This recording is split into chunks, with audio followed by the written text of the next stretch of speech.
Yun na nga, nagtirik na ako ng kandila at nilagyan ko na rin ng dalawang bulaklak para sa aking mga mahal sa buhay.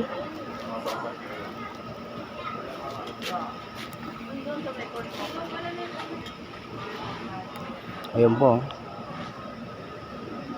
napakaganda ng tulo ng ating kandila. Talagang tuwang-tuwa sila na dinalaw ko sila kahit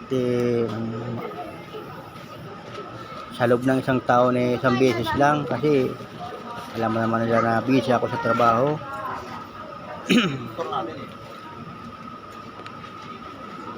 At dito sila sa ngayon sa Angono Cemetery, Angono Rizal. Ayan, medyo magaslaw yung pagkakuha ko ng video at pagpasensyaan nyo na. Ayan, hindi makita yung pangalan nila na kayong kasi nasa kasi medyo malalim yung lapida, gawa ng yung pamangkin ko yung huling pumanaw. Ay, bata pa po, po talaga na maaga sa kinuha ng may kapal. Siguro na hanggang doon na lang yung buhay niya. Tiya, mahal na mahal ka namin, hindi ka namin makakalimutan. Gabayan mo na lang si mama mo na sa ibang bansa, hindi kayo nakakalimutan nun.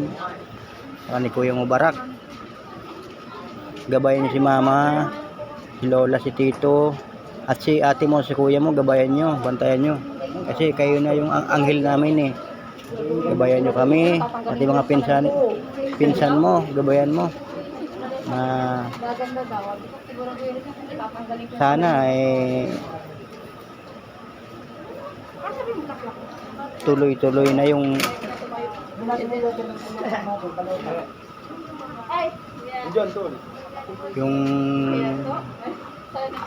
sabi nga napakahirap mawala ng anak, pero andito na to, kaya mahal na mahal ka namin. Kahit nasa ibang bansa yung mama mo, bumalik para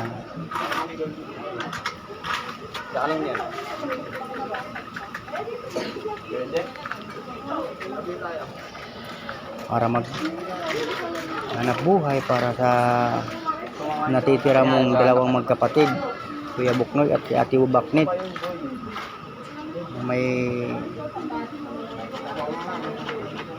halong kalungkutan, pero tinitiis lang para sa inyo yan.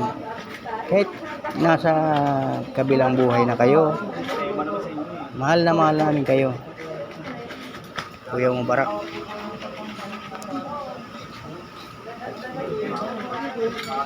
Maya rin tayo nga.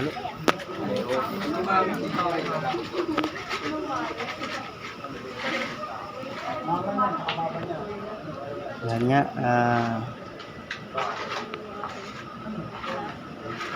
sa papa ko at sa utol ko, alam nyo naman na si mama matanda na, mag 80 years old na. Huwag nyo siyang paubayaan, gabayan nyo palagi siya na sana umaba pa yung buhay niya. Gusto pa namin siya makasama ng mahaba.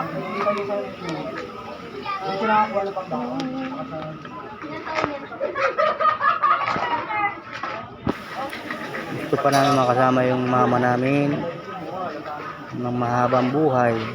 Umabot man sa ng 100 years, masaya na ako.